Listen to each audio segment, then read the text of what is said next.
ನನ್ನನ್ನು ನೀವೆಲ್ಲರೂ ಏನು ಅಂದ್ಕೊಂಡಿದ್ದೀರಾ? ಈ ಶಾರ್ವರಿ ತಪ್ಪಿಸ್ಕೊಳ್ಳೋದಕ್ಕೋಸ್ಕರ ಮಗಳನ್ನೇ ಸಾಯಿಸಕ್ಕೂ ಹೆಸವಳಲ್ಲ. ನಾನೇ ಜೀವ ಕೊಟ್ಟಿರೋ ಮಗಳು. ನಾನೇ ಜೀವ ತೆಗೆಯೋ ಹಾಗೆ ಮಾಡಬೇಡಿ. ಶಾರ್ವರಿ, ಇದು ತಪ್ಪು. ಸುಮ್ಮನೆ ಸರೆಂಡರ್ ಆಗ್ಬಿಡು. ಸಾಧ್ಯನೇ ಇಲ್ಲ. ನೀವ್ ಯಾರಾದ್ರೂ ಒಂದು ಹೆಜ್ಜೆ ಮುಂದೆ ಇಟ್ಟರು ಇವಳನ್ನ ಇಲ್ಲೇ ಕೊಂದು ಬಿಡ್ತೀನಿ. ಇವಳು ನನಗೆ ಮೋಸ ಮಾಡಿರೋ ತಪ್ಪಿಗೆ ಆ ಶಿಕ್ಷೆ ಏನಾದ್ರೂ ಆಗ್ಲಿ. ಮೋಮ್, ಏನ್ ಮೋಮ್ ಇದಲ್ಲ? ದೊಡ್ಡಪ್ಪ, ದೊಡ್ಡಮ್ಮ, ಬ್ರೋ, ನೀವ್ ಸುಮ್ಮನೆ ನಿಲ್ಬೇಡಿ, ಇವಳನ್ನ ಹಿಡೀರಿ. ಏಯ್, ನನ್ ಪ್ರಾಣ ಹೋದ್ರೂ ಚಿಂತೆ ಇಲ್ಲ. ಇಂಥವ್ರ ಮಗಳಾಗಿರೋದಕ್ಕಿಂತ ಸಾಯದ ಮೇಲು. ಮಗಳ ಬಾಯಿಂದ ಇಂಥ ಮಾತುಗಳನ್ನೆಲ್ಲ ಕೇಳ್ತಾ ಇದೆಯಲ್ಲ, ನಾಚಿಕೆ ಆಗಲ್ವಾ ನಿನ್ಗೆ? ಹೆತ್ತ ಮಗಳನ್ನೇ ಮುಂದೆ ಇಟ್ಕೊಂಡು ಈ ರೀತಿ ತಪ್ಪಿಸ್ಕೊಳಕ್ ನೋಡ್ತಾ ಇದೆಯಲ್ಲ, ಅನಿಶ್ಚಿತವೇ ಇಲ್ವಾ ನಿನ್ಗೆ? ನನ್ನ ಅಕ್ಕನ ಆತ್ಮಕ್ಕೆ ಶಾಂತಿ ಸಿಗಬೇಕು. ನನ್ನ ಮನಸ್ಸಲ್ಲಿರೋ ಕಿಚ್ಚು ಆರ್ಬೇಕು. ಅದಕ್ಕಿಂತ ನನಗೆ ಈ ಸಂಬಂಧಗಳು ಮುಖ್ಯ ಅಲ್ಲ.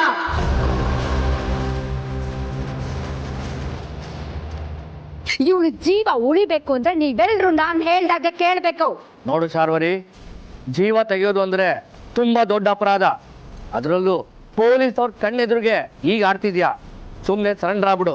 ಇಲ್ಲ ಅಂದ್ರೆ ಆಪ್ಷನ್ನೇ ಕೊಡಬೇಡಿ. ನಾನು ಹೇಳೋದಷ್ಟೇ ನೀವು ಮಾಡಬೇಕು.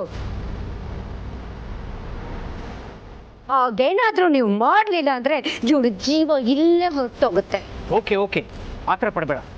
ನಿನಗೆ ನಿಧಿ ಜೀವ ಮುಖ್ಯ ಇಲ್ದಿರ್ಬೋದು, ಆದರೆ ನಮ್ಮೆಲ್ರಿಗೂ ಅವಳು ಜೀವ. ದಯವಿಟ್ಟು ಅವಳಿಗೇನು ಮಾಡಬೇಡ. ಇನ್ಸ್ಪೆಕ್ಟರ್, ದಯವಿಟ್ಟು ಪ್ಲೀಸ್ ಮುಂದೆ ಬರಬೇಡಿ. ಅವಳಿಗೇನು ಹೇಳ್ತಾಳೆ ಕೇಳೋಣ. ವೆರಿ ಗುಡ್ ಮಾಧವ, ಈಗ ನಿನ್ ದಾರಿ ಬರ್ತೀಯ.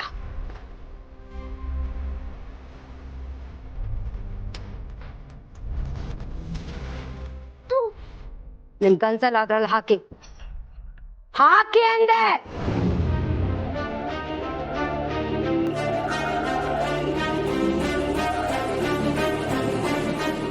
ಹಾಗೇನೆ ನೀವು ಬಂದಿರೋ ಎಲ್ಲಾ ಗಾಡಿಗಳ ಏರ್ನ ತೆಗಿಬೇಕು.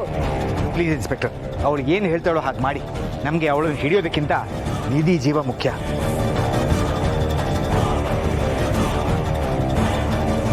ಕಮರ್, ನಮ್ಮ ಗಾಡಿಗೆ ಏರ್ತೀವಿ.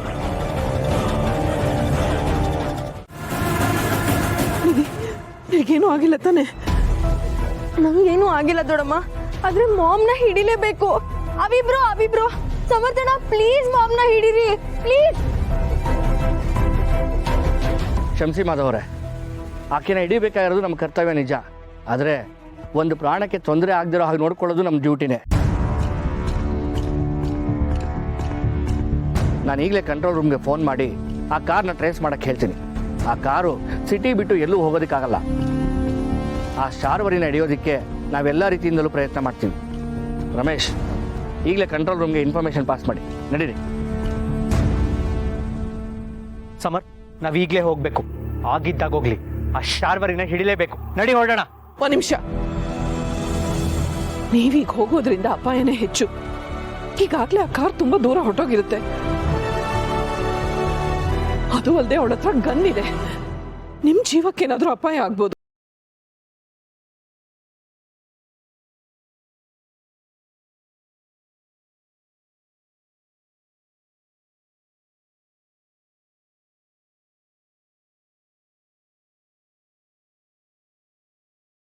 ಅವಳನ್ನು ಚೇಸ್ ಮಾಡೋದಕ್ಕಾಗೋದಿಲ್ಲ. ಅದು ಅಲ್ಲದೆ ಅವಳ ಹತ್ರ ಗನ್ಗಳಿರೋದ್ರಿಂದ ಅವಳು ಏನು ಬೇಕಾದರೂ ಮಾಡ್ಬೋದು. ಇವತ್ತು ಇಲ್ಲಿಗೆ ಆ ಪ್ರಯತ್ನ ನಿಲ್ಲಿಸೋಣ. ಯೋಚನೆ ಮಾಡಬೇಡಿ. ನಾವು ಅವಳನ್ನು ಹಿಂಬಾಲಿಸ್ಲಿಲ್ಲ ಅಂದ್ರೂ ಕರ್ಮ ಅನ್ನೋದಿದೆ, ಅದು ಯಾರನ್ನು ಬಿಡಲ್ಲ. ಅವಳು ಪಾತಾಳಕ್ಕೆ ಹೋದ್ರು ಕರ್ಮ ಅನ್ನೋದು ಅವಳ ಬೆನ್ನ ಹಿಂದೆನೇ ಇರುತ್ತೆ. ವಿಧಿ ಆಟದಿಂದ ತಪ್ಪಿಸ್ಕೊಂಡು ಬದುಕ್ತೋರು ಭೂಮಿ ಮೇಲೆ ಯಾರೂ ಇಲ್ಲ. ಅವಳಿಂದಾಗಿ ಈ ಮನೇಲಿ ಯಾರ ಪ್ರಾಣ ಯಾವಾಗ ಹೋಗ್ತಿತ್ತೋ ಗೊತ್ತಾಗ್ತಿರ್ಲಿಲ್ಲ. ಈಗಲೂ ಏನು, ಅವಳಿಂದಾಗಿ ಮನೇಲಿ ಯಾರಿಗೂ ನೆಮ್ಮದಿ ಇಲ್ಲ ನೋಡು. ಒಬ್ಬೊಬ್ರು ಒಂದೊಂದು ರೀತಿ ಯೋಚನೆ ಮಾಡ್ತಿದ್ದಾರೆ. ಎಲ್ಲರೂ ಮನಸ್ಸಲ್ಲೂ ದುಃಖ, ಬೇಸರ. ಮನೆಯವರೆಲ್ಲರೂ ಮನಸ್ಸು ತುಂಬ ನಕ್ಕು ಎಷ್ಟು ದಿನ ಆಯಿತು. ಇಂಥ ಟೈಮಲ್ಲಿ ನಾವು ಬೇಸರದಲ್ಲಿದ್ದರೆ ಆ ಶಾರ್ವರಿ ಅನ್ಕೊಂಡ ಹಾಗೆ ನಮ್ಮ ಮನೆ ಕತ್ಲಲ್ಲೇ ಮುಳುಗೋಗುತ್ತೆ. ಹಾಗಿದ್ರೆ ಏನು ಮಾಡು ಅಂತ್ಯ? ಮನೆಯವ್ರು ಎಲ್ಲರೂ ಬೇಸರನ್ನ ಕಳೆಯೋದಾದ್ರೂ ಹೇಗೆ? ನಮ್ಮ ಮನೆಯವರೆಲ್ಲರೂ ಒಂದು ಸೂತ್ರನ ಮನಸ್ಸಲ್ಲಿ ಇಟ್ಕೊಂಡಿದ್ದೀವಿ. ನಿಮ್ಗೆ ಎಷ್ಟೇ ಕಷ್ಟ ಬಂದರೂ ಅದನ್ನೆಲ್ಲ ಮೀರಿ ನಗ್ನಗ್ತಾ ಇರಬೇಕು ಅಂತ. ಅದೇನೋ ಸರಿ, ಆದರೆ ಸುಮ್ಮನೆ ಹೇಗೆ ನಗಕ್ಕಾಗುತ್ತೆ? ನಗೋಕ್ಕಾದ್ರೂ ಕಾರಣಗಳು ಬೇಕಲ್ವಾ? ಕಾರಣಗಳು ತಾವಾಗೆ ಬರಲ್ಲ, ಅಂತ ಕಾರಣಗಳನ್ನ ನಾವು ಸೃಷ್ಟಿ ಮಾಡಬೇಕು. ನಾವೇನು ಮಾಡೋಕ್ಕಾಗುತ್ತೆ? ಈಗಾಗಲೇ ತುಂಬ ಲೇಟ್ ಆಗಿದೆ. ಲೇಟ್ ಆದರೂ ಲೇಟೆಸ್ಟಾಗಿ ಮಾಡಬೇಕು. ನಾಳೆ ನಾವು ಮನೇಲಿ ಎಲ್ಲರೂ ಮುಖದಲ್ಲೂ ನಗು ತರಬೇಕು. ಅದಕ್ಕೇನು ಮಾಡಬೇಕು ಅಂದರೆ,